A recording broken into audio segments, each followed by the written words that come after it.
আসসালামু আলাইকুম। তো আপনারা কিন্তু জানেন যে বিমান বাহিনীর বেসামরিক পদের অর্থাৎ সিভিল পদের সার্কুলার ইতিমধ্যে প্রকাশিত হয়েছে।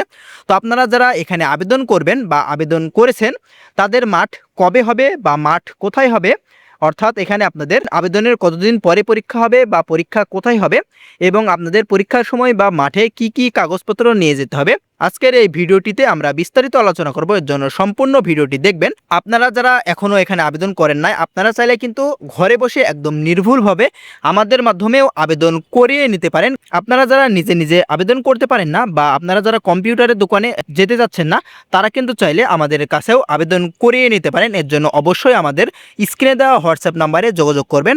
আপনারা আপনাদের নাম ঠিকানা লিখিয়ে পাঠিয়ে দিলে আমরা কিন্তু আপনাদেরকে আবেদন করে দিতে পারবো। তো এখানে দেখতে পাচ্ছেন এখানে কিন্তু আপনাদের আবেদন শুরু হয়েছে 2 আগস্ট এবং এখানে কিন্তু আবেদন শেষ হবে 22 আগস্ট 2026 সাল। আপনারা অনেকেই প্রশ্ন করেন যে আবেদনের পরে কতদিন পরে পরীক্ষা শুরু হবে। তো এখানে দেখতে পাচ্ছেন আবেদনের শেষ ডেট 22 আগস্ট 2026 সাল। তো এ তারিখের আগে আপনারা যারা আমাদের মাধ্যমে আবেদন করতে চান তারা অবশ্যই আমাদের হোয়াটসঅ্যাপ নাম্বারে যোগাযোগ করবেন। আপনারা একদম নির্ভুলভাবে আবেদন করিয়ে নিতে পারবেন আমাদের মাধ্যমে। তো এখানে কিন্তু আপনাদের আবেদন শেষ হওয়ার 20 থেকে 15 দিনের মধ্যেই কিন্তু SMS আসা শুরু হয়ে যায়। অর্থাৎ আমরা যদি ধরি তাহলে আশা করা যাচ্ছে যে সেপ্টেম্বরের 15 থেকে 20 তারিখের মধ্যে আপনাদের পরীক্ষার SMS আসা শুরু হয়ে যাবে। তো আপনারা যে নাম্বার দিয়ে আবেদন করেছিলেন বা আবেদন করবেন, আপনারা সে নাম্বারটি অবশ্যই সবসময় সচল রাখবেন, সে নাম্বারে যেন SMS যায়। তো এখানে কিন্তু আপনাদের অনেকে প্রশ্ন করতে পারেন যে আপনাদের পরীক্ষা কোথায় অনুষ্ঠিত হবে।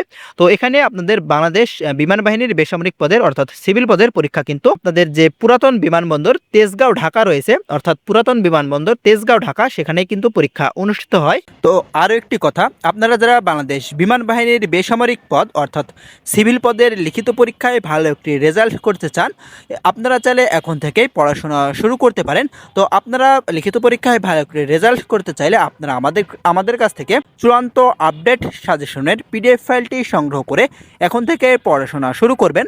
আপনারা এই সাজেশনটি হোয়াটসঅ্যাপের মাধ্যমে সাথে সাথেই পেয়ে যাবেন, যেহেতু এটা একটা PDF ফাইল।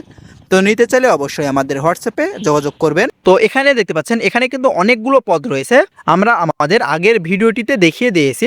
তো আপনারা যারা এখানে আপনারা যে পদে আবেদন করতে ইচ্ছুক, আপনারা আমাদেরকে হোয়াটসঅ্যাপে মেসেজ দিয়ে জানাবেন যে আমি এই পদে আবেদন করব। তো তারপরে জানিয়ে দিই যে আপনাদের মাঠে অর্থাৎ পরীক্ষার সময় কি কি কাগজপত্র সঙ্গে নিয়ে যেতে হবে।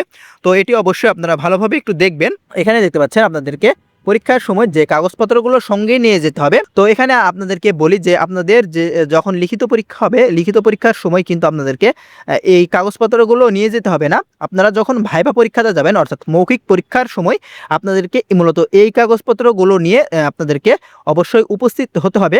তো এখানে দেখতে পাচ্ছেন আপনাদের প্রার্থীগণকে মৌখিক পরীক্ষার সময় নিম্নবর্তী কাগজপত্রাদি দাখিল করতে হবে, অর্থাৎ ভাইবার সময় এই কাগজপত্রগুলো অবশ্যই সঙ্গে নিয়ে যাবেন। এখানে দেখতে পাচ্ছেন প্রথমে যে কাগজপত্র রয়েছে সেটি হচ্ছে যে আপনাদের সকল শিক্ষাগত যোগ্যতা ও অভিজ্ঞতা সনদপত্রের মূল কপি প্রদর্শন করতে হবে। তো এখানে আপনাদের যে সার্টিফিকেট রয়েছে সেই সার্টিফিকেট এবং আপনাদের সেই সার্টিফিকেটের ফটোকপি অবশ্যই সত্যায়িত করে নিয়ে যাবেন ফটোকপিটা। এবং আপনাদের যদি কোনো অভিজ্ঞতা সনদপত্র থেকে থাকে তাহলে সেই অভিজ্ঞতা সনদপত্রের মূল কপি এবং সেই অভিজ্ঞতা সনদের ফটোকপি নিয়ে যাবেন এবং সেটিও অবশ্যই সত্যায়িত করবেন।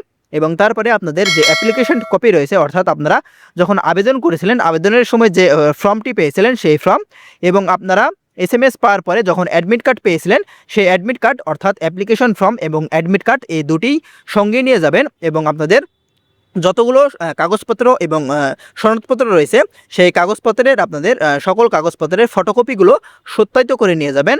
এবং এখানে আপনাদের 3 কপি সদ্য তোলা পাসপোর্ট সাইজের সত্যায়িত রঙিন ছবি নিয়ে যাবেন, অর্থাৎ আপনাদের প্রথম শ্রেণীর গ্যাজেট কর্মকর্তা কর্তৃক এই ছবি এবং কাগজপত্রগুলো সত্যায়িত করে নেবেন। এবং তারপরে গ নম্বরের ইউনিয়ন পরিষদ বা ওয়ার্ড থেকে বা পৌরসভা বা আপনাদের সিটি কর্পোরেশন থেকে যে নাগরিক সনদপত্র পাওয়া যায় সেই নাগরিক সনদপত্র এবং চারিত্রিক সনদপত্র এই দুইটি সঙ্গে নিয়ে যাবেন। এবং তারপরে কারো যদি মুক্তিযোদ্ধা কোটা থেকে থাকে তাহলে সেক্ষেত্রে আপনাদের মুক্তিযোদ্ধার যে সনদপত্রগুলো রয়েছে সেগুলো সঙ্গে নিয়ে যাবেন। তারপরে আপনারা যদি ক্ষুদ্র নিগোষ্ঠী সম্প্রদায়ের সদস্য হন সেক্ষেত্রে আপনাদের জেলা প্রশাসক কর্তৃক প্রদত্ত সনদপত্র অবশ্যই সঙ্গে নিয়ে যাবেন। তারপরে আপনারা যদি শারীরিক প্রতিবন্ধী বা তৃতীয় লিঙ্গের হয়ে থাকেন সেক্ষেত্রে সমাজসেবা অধিদপ্তর কর্তৃক ইস্যুকৃত সনদপত্র দাখিল করতে হবে। এবং আপনাদের চাকরিরত প্রার্থীকে, অর্থাৎ আপনারা যারা অলরেডি চাকরি করছেন সেক্ষেত্রে আপনাদের নিয়োগকারী কর্তৃপক্ষ কর্তৃক প্রদত্ত অনাপত্তিপত্র বা ছাড়পত্রের মূল কপি আপনাদের অবশ্যই সেখানে নিয়ে যাবেন এবং আপনাদের যে জাতীয় পরিচয়পত্র রয়েছে অর্থাৎ এনআইডি কার্ডের আপনাদের এনআইডি কার্ডের মূল কপি সঙ্গে নিয়ে যাবেন এবং সেই এনআইডি কার্ডের ফটোকপি সত্যায়িত করে সঙ্গে নিয়ে যাবেন। আপনাদের মৌখিক পরীক্ষার সময় মূলত এই কাগজপত্রগুলোই প্রয়োজন হবে। তো আপনারা যদি আরও কোনো কিছু জানার ইচ্ছা থাকে তাহলে অবশ্যই আপনারা আমাদের ভিডিওর কমেন্ট বক্সে কমেন্ট করে যাবেন। এই পর্যন্তই, ধন্যবাদ সবাইকে।